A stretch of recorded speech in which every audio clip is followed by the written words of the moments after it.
செவிவழி கதை கேட்க வந்திருக்கும் அன்பு நேயர்களுக்கு இனிய வணக்கங்கள். எழில் அன்பு ஆடியோ நாவல்ஸ் சேனலுக்கு உங்களை அன்புடன் வரவேற்கும் நான் உங்கள் RJ பிரீத்தி. கதை கேட்போம், காதுகளுக்கு இனிமை சேர்ப்போம். இந்த ஆடியோ நாவல் உங்களுக்கு பிடிச்சிருந்தா லைக் பண்ணுங்க. உங்க கருத்துக்களை கீழே கமெண்ட்ஸ்ல சொல்லுங்க. உங்க நண்பர்களுக்கும் ஷேர் பண்ணுங்க. நம்ம சேனலில் தொடர்ந்து கதைகளை கேட்டு மகிழ சப்ஸ்கிரைப் பண்ணுங்க. கூடவே பெல் பட்டனையும் தட்டிவிடுங்க. இப்ப கதை கேட்கலாம் வாங்க. எழுத்தாளர் எழில் அன்பின் உயிரூற்றாய் வந்தாய், அத்தியாயம் 2. விஸ்வா, தம்பி. மகனை வாஞ்சையுடன் அழைத்தார் கவிதா. அன்னையின் அழைப்பு செவிகளை நிறைக்க மெல்ல இமைகளை பிரித்தான் விஸ்வமித்ரன். இரவே அவனுக்கு எடுக்க வேண்டிய பரிசோதனைகளை எடுத்திருந்தனர். தலையில் சின்ன காயம்தான் என்பதால் வேறு எந்த பாதிப்பும் இல்லை என அவனை அறைக்கு மாற்றியிருந்தனர். மயக்கமும் உறக்கமுமாக இருந்தவன் இப்போதுதான் விழித்தான். கண் விழித்து பார்த்தவன் தன்னை சுற்றியுள்ள சூழ்நிலையை உள்வாங்கினான். மருத்துவமனை சூழ்நிலை உரைக்க நெற்றியை சுருக்கி யோசித்தான். தொழிற்சாலையில் இருவர் தன் மனைவியை பற்றி கேலியாக பேசிக்கொண்டதும், தான் அவர்களை அடித்ததும், கோவத்துடன் காரை எடுத்துக்கொண்டு சாலையில் பறக்க நாய் குறுக்கே வந்ததால் காரை திருப்பி மரத்தில் மோதியதும், யார் யாரோ வந்து உதவி செய்ததும், அவர்கள் தன்னை ஆம்புலன்ஸில் அனுப்பி வைத்ததும் என அனைத்தும் ஞாபகம் வந்தது. தன்னை சுற்றி நிற்கும் குடும்பத்தினரை பார்த்தான். இப்போ எப்படி இருக்குப்பா என்று விசாரித்த அன்னைக்கு லேசாக தலையை அசைத்தான். தலையில் இருந்த காயம் சுருக்கென வலித்தது.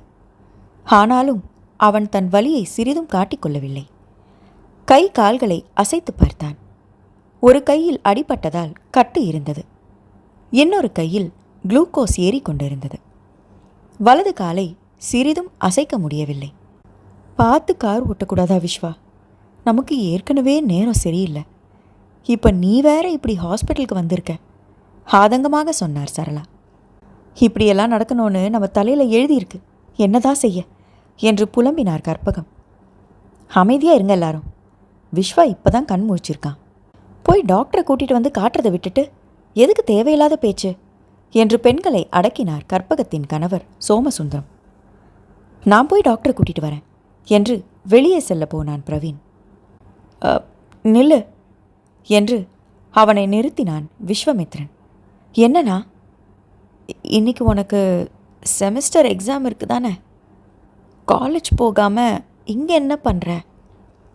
மணி 7 தான் ஆகுதுன்னா 8 மணிக்கு கிளம்பிடுவேன் என தம்பி சொன்னதை தலையை அசைத்து ஏற்றுக்கொண்டான். ரூபி குட்டி எப்படி இருக்கா? அன்னையிடம் கேட்டான். நைட்டெல்லாம் ஒரே அழுகையாமா, உன்னை தேடியிருப்பா போல. நந்தினி தான் பார்த்துக்கிட்டா என்றார்.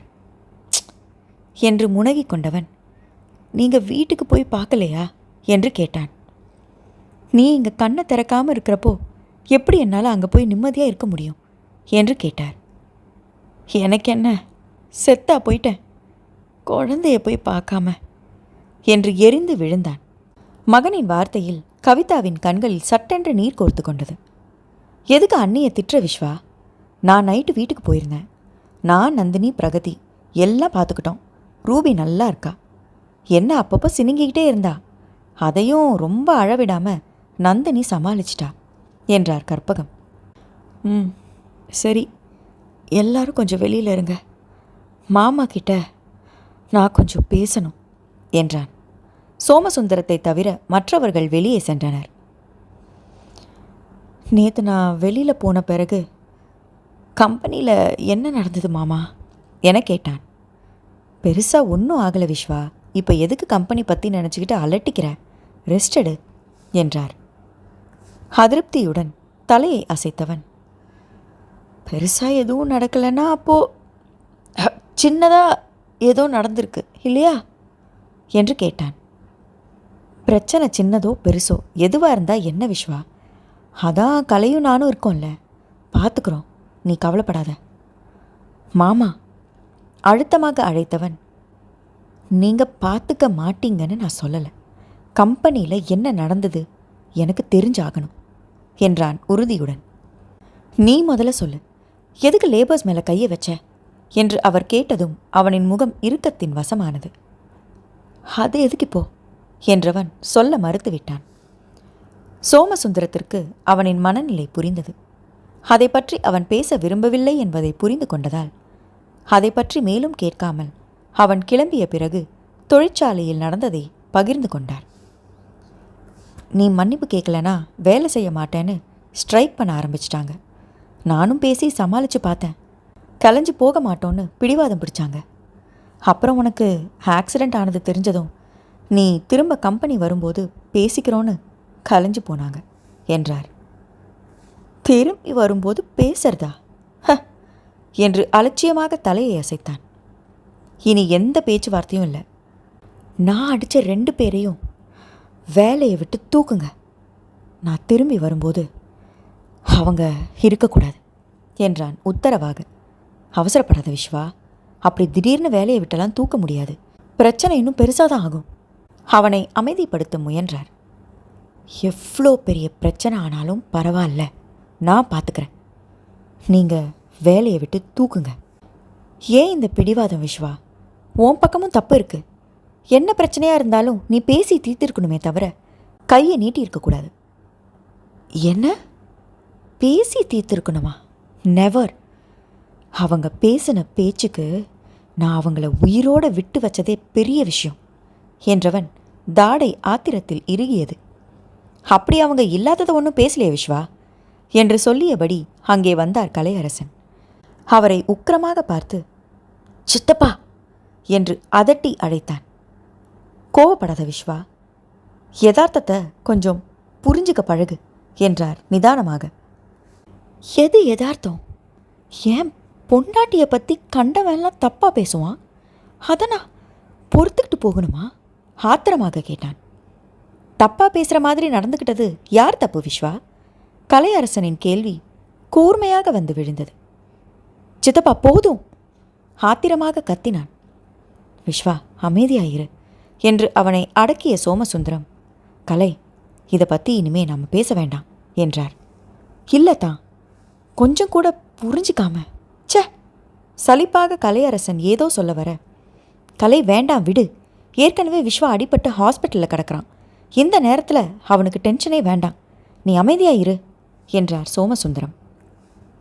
இருவரையும் பார்க்க பிடிக்காமல் கண்களை இறுக மூடிக்கொண்டான் விஸ்வமித்ரன். அப்போது மருத்துவர் உள்ளே வர அவனை பரிசோதிக்க ஆரம்பித்தார். நான் எப்போ வீட்டுக்கு போகலாம் டாக்டர்? உங்கள் காலில் ஃப்ராக்சர் ஆகி அதுக்கு ஆப்ரேஷன் பண்ணியிருக்கோம். இப்போ நீங்கள் பெட்டில் இருந்து நகரக்கூட முடியாது. 1 வாரம் இங்கேயே தான் இருக்கணும். என்ன, 1 வாரமா என்றவன் யோசனையுடன் நெற்றியை தேய்த்து விட்டு கொண்டான். எனக்கு வேலை இருக்குது டாக்டர், நான் உடனே போய் ஆகணும். உங்கள் அவசரத்துக்கு உங்கள் கால் ஒத்துழைக்காதே மிஸ்டர், ரெஸ்ட் எடுங்க. வலிக்கு டேப்லெட்ஸ் நர்ஸ் கொடுப்பாங்க, சாப்பிட்டதுக்கப்புறம் போட்டுக்கோங்க என்ற மருத்துவர் கிளம்பிவிட்டார். அவனுக்கு எரிச்சலாக வந்தது. ஏற்கனவே சில நாட்களாக தொழிற்சாலைக்கு செல்லவில்லை. நேற்றுதான் சென்றான். உடனே பிரச்சனை, விபத்து. இப்போது இங்கே இருக்கிறான். நிறைய வேலைகள் இருந்தன. அதைவிட முக்கியமான வேலை ஒன்று இருந்தது. அதை பார்க்கவாவது எழுந்து நடமாட வேண்டுமே. இப்பொழுது என்ன செய்வது என்று யோசித்தான். ரொம்ப யோசிக்காத விஸ்வா, நானும் அத்தானும் கம்பெனியை பார்த்துக்கிறோம், நீ ரெஸ்ட் எடு என்றார் கலையரசன். முனகினான். வேறு வழி இல்லையே என்ற இயலாமை கலந்த கோபம் வந்தது. வீட்டில் இருந்து சாப்பாடு வந்திருக்கு தம்பி என்று சாப்பாட்டுடன் உள்ளே வந்தார் கவிதா. அவன் சாப்பிடட்டும் என்று சோமசுந்தரமும் கலையரசனும் வெளியே சென்றனர். சாப்பாடெல்லாம் அப்புறம், எனக்கு இப்போ என் ஃபோன் வேணும். எங்கே இருக்கு என்று கேட்டான். முதல்ல சாப்பிட்டுடு விஸ்வா, கால் வலிக்க ஆரம்பிக்கும். சாப்பிட்டாதானே மாத்திரை போடலாம் என்றார். இந்த வலி எனக்கு ஒன்றும் பெருசா இல்லைம்மா என்றான் இறுக்கமாக. வேறு எந்த வலி பெரியது என்று அவன் சொல்லாமலேயே அவருக்கு புரிந்தது. அது அவரின் கண்களை கலங்க வைத்தது. அம்மா ப்ளீஸ், என் முன்னாடி அழாதீங்க, கொஞ்சம் ஃபோனை கொடுங்க என்றான். முந்தானையில் கண்களை துடைத்து கொண்டு அவனின் கைபேசியை எடுத்து கொடுத்தார். இடது கையில்தான் அடிபட்டு இருந்தது. வலது கையில் குளுக்கோஸ் ஏற்ற போடப்பட்டிருந்ததை சற்று நேரத்திற்கு முன்புதான் செவிலி வந்து எடுத்து விட்டிருந்தார். ஆனாலும் ஊசி இன்னும் கைகளில்தான் இருந்தது. கைபேசியை பிடிக்க சிரமப்பட்டான். ஆனாலும் இப்பொழுது பேசியே ஆக வேண்டும் என்ற ஊந்துதல் அவனின் சிரமத்தை எல்லாம் பொருட்படுத்தவே இல்லை. கை வலிச்சா விட்டுடு விஸ்வா, அப்புறம் பேசிக்கலாம் என்றார் அன்னை. ஆனால் அவரின் பேச்சை காதில் வாங்காதவன் பிடிவாதமாக தான் அழைக்க நினைத்த எண்களை தேடினான். அவனின் பிடிவாதத்தில் அவருக்கும் பெருமூச்சுதான் வந்தது. ஹலோ சமர், ஏதாவது தகவல் கிடச்சிதா என்று ஃபோனில் பேச ஆரம்பித்தான். இல்லை சார், நாங்களும் முயற்சி செஞ்சுக்கிட்டு தான் இருக்கோம். தகவல் கிடைச்சா அப்டேட் செய்கிறோம் சார் என்று சமர் சொல்ல, 1 மாதம் ஆகப்போகுது சமர், இன்னும் தகவல் கிடைக்கலனா எப்படி? கோபம் துளிர்த்தது விஸ்வாவிற்கு. என்ன செய்யறது சார், எங்களால் முடிஞ்ச எல்லா ஸ்டெப்ஸும் எடுத்துகிட்டு தான் இருக்கோம். பொறுமையாகவே பதில் அளித்தான் சமர். எப்போ கேட்டாலும் இதே பதில் என்று சலித்து கொண்டவன் அழைப்பை துண்டித்தான். ஏற்கனவே என்ன நடந்ததுன்னு தெரியும் தானே விஸ்வா, அதை எதுக்கு விடாமல் விசாரிச்சுக்கிட்டு இருக்க? மகன் என்ன பேசுகிறான் என்று புரிந்து கொண்ட கவிதா கேட்க அன்னையை வெறுமையாக பார்த்தான். விஸ்வா, மகனின் பார்வை அவரை தடுமாற வைத்தது.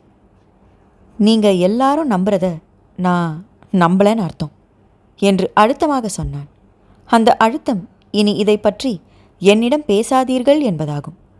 பேசினாலும் புரிந்து கொள்ள மாட்டேன் என்று பிடிவாதம் பிடிக்கும் மகனை என்னதான் செய்வது என்ற அலுப்புதான் கவிதாவிற்கு வந்தது. அதற்கு மேல் அதை பற்றி பேசாமல் ஒரு போலில் இட்லியை பிசைந்து போட்டு சாம்பாரை ஊற்றி சாம்பார் இட்லியாக மாற்றி ஸ்பூனை போட்டு அவனிடம் கொடுத்தார். லேசாக சாய்ந்து அமர்ந்து உணவை உண்ண ஆரம்பித்தான். உண்ணும் போதே பழைய நினைவொன்று மனதில் சுறுசுறுவென்று பொங்கி வர ஆரம்பித்தது. ஐயோ, என்னங்க இது, கையில் காயம், இதோட எப்படி சாப்பிடுவீங்க? ஏய், சும்மா சின்ன காயம்தான் விதுமா. எது இது சின்ன காயமா? உள்ளே இருக்கிற சதை வரைக்கும் தெரியுது, இதோட எப்படி சாப்பிடுவீங்க? ஒரு பவுலில் போட்டு பிசைஞ்சி ஸ்பூனை போட்டு கொடு, சாப்பிட்ருவேன். ஸ்பூன்லாம் எதுக்கு, நானே ஊட்டி விடுறேன் இருங்க. சாதத்தை தட்டில் போட்டு குழம்பை ஊற்றி பிசைந்து தனக்கு ஊட்ட நீண்ட கை இப்பொழுது நேரில் இருப்பது போல தோன்றியது. ரொம்ப பண்ணாதடி, நானே சாப்பிட்ருவேன். கொஞ்சம் கூட ரசனை இல்லாத மனுஷன். பொண்டாட்டி அவளே ஊட்டி விடுறேன்னு சொல்கிறாளே, ஆசையாக வாங்கி சாப்பிடுவோன்னு இல்லாமல் நாங்கள் ரொம்ப பண்ணுறோம்ல என்று அவள் சலித்து கொள்ள அவளை பார்த்து குறும்பாக சிரித்தான். சரிதான், ரொம்ப சலிச்சுக்காத, ஊட்டி விடு. மனைவி ஊட்டியதை வாயை திறந்து வாங்கி கொண்டவன் அவளின் விரல்களையும் சேர்த்தே ருசிக்க ஆரம்பித்தான். என்னங்க இது, விடுங்க. மனைவி சினுங்க. ஹேய், நீ தானடி ஊட்ட ஆசைப்பட்ட, எனக்கு இப்படி தான் சாப்பிட தெரியும் என்றவன் ஒவ்வொரு வாய் உணவு கொடுக்கும் போதும் அவளின் விரல்களையும் சேர்த்தே சுவைத்தது நினைவில் வர விஸ்வாவின் கண்கள் உணர்ச்சி வேகத்தில் சிவந்து போயின. கையில் விழுந்த லேசான கீரலுக்கே பதறினிய விதுமா, இப்போ காலில் அடிபட்டு நடக்க முடியாமல் இருக்கேன். ஆனால் இப்போ நீ என்று நினைத்தவனுக்கு உணவு தொண்டையில் இறங்க மறுத்தது. என்னப்பா, சாப்பிட்றத நிறுத்திட்ட, சாப்பிடு என்றார் கவிதா. போதும்மா என்றவன் பவுலை அன்னையிடம் நீட்டினான். கை வலிக்குதா, நான் வேணா ஊட்டி விடுறேன்பா பரிவுடன் கேட்டார். இல்லைம்மா போதும், மாத்திரையை கொடுங்க என்றான். பாதி கூட சாப்பிடல விஸ்வா. கவிதாவிற்கு மகனை சாப்பிட வைத்து விட வேண்டுமே என்ற தவிப்பு. ஆனால் அவரின் தவிப்பை விட அவனின் தவிப்பு உள்ளுக்குள் அலைக்கடலென பொங்கிக் கொண்டிருந்தது. ஏதேதோ நினைவுகள், ஏதேதோ கேள்விகள், ஏதேதோ எண்ணங்கள் அவனை அலைக்கழிக்கும் பொழுது எங்கனம் அவனால் உண்ண முடியும்? முடியவில்லை அவனால். நெஞ்சை அடைப்பது போல் இருந்தது. இந்த வலி வேதனை என்று தீரும் எனக்கு? மீண்டும் அவனுக்குள் கேள்விகள். பதில் வழக்கம் போல கிடைக்கவில்லை. என்ன செய்ய போகிறேன் நான்? விடை அறியவில்லை அவன். அவனின் மனநிலை அறியாமல் அன்னை சாப்பிட வைக்க முனைப்பாக இருக்க அவரிடம் பதில் சொல்ல மனசற்று சாய்ந்து படுக்கப் போனான். மகனுக்காக கவிதாதான் இறங்கி வர வேண்டியதாக இருந்தது. அவன் படுக்கும் முன்பு மாத்திரையை எடுத்து வந்து கொடுத்தார். அதை வாங்கி விழுங்கினான். மாமா வெளியில் இருக்காரா இல்லை கிளம்பிட்டாரா என கேட்டான். இருப்பா, போய் பார்த்துட்டு வரேன் என்று வெளியே எட்டி பார்த்துவிட்டு வந்தார். இருக்காருப்பா, சித்தப்பாவும் சித்தியும் பிரவீனும் வீட்டுக்கு கிளம்பிட்டாங்க என்றார். மாமாவை கொஞ்சம் வர சொல்லுங்க என்றதும் கவிதா வெளியே சென்று சோமசுந்தரத்தை அழைத்து வந்தார். என்ன விஸ்வா? சோமசுந்தரம் கேட்க, நான் சொன்னதை செஞ்சிடுங்க மாமா. அந்த லேபர்ஸ் இனி கம்பெனியில் இருக்கக்கூடாது. உடனே செட்டில் செஞ்சு அனுப்பிடுங்க. விஸ்வா, சொல்கிறத கேளு என்றவரை நிறுத்த சொல்லி கையை காட்டியவன் கண்களை அழுத்தமாக மூடிக்கொண்டான். இனி என்ன பேசினாலும் பிரயோஜனம் இல்லை என அவருக்கும் தெரியும். விஸ்வாமித்ரன் ஒரு முடிவு எடுத்துவிட்டால் அதிலிருந்து அவன் பின்வாங்குவதே இல்லை. அதை நன்கு அறிந்தவர், சரி, நான் கம்பெனிக்கு கிளம்புறேன் என்று சொல்லிவிட்டு கிளம்பிவிட்டார். கவிதாவும் கற்பகமும் மட்டும் அவனுக்கு துணையாக மருத்துவமனையில் இருந்தனர். அன்று மாலை விஸ்வா கம்பெனி விஷயமாக யாரிடமோ அலைபேசியில் பேசிக்கொண்டிருக்க, கவிதாவும் கற்பகமும் வெளியே இருந்த இருக்கையில் அமர்ந்து பேசிக்கொண்டிருந்தனர். அப்போது அங்கே ஒரு தம்பதி வர பெண்கள் இருவரின் முகமும் மாறிப்போனது. மாப்பிள்ளைக்கு அடிபட்டுச்சுன்னு கேள்விப்பட்டோம், என்ன ஆச்சு, எப்படி இருக்காரு என்று கேட்டார் அந்த பெண்மணி. அவருக்கு பதில் சொல்ல விருப்பமற்று கவிதா முகத்தை திருப்ப கற்பகம் கோபமாக முறைத்தார். எந்த முகத்தை வச்சுக்கிட்டு நீங்கள் இங்கே வந்திருக்கீங்க? என் மருமகன் இப்படி அடிபட்டு படுத்திருக்க காரணமே நீங்கள் தானே? இப்போ என்னமோ ரொம்ப அக்கறை போல வந்துட்டீங்க கோபமாக கேட்டார் கற்பகம்.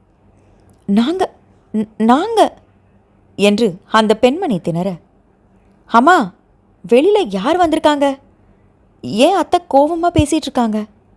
உள்ளிருந்து கேட்டான் விஸ்வாமித்ரன்.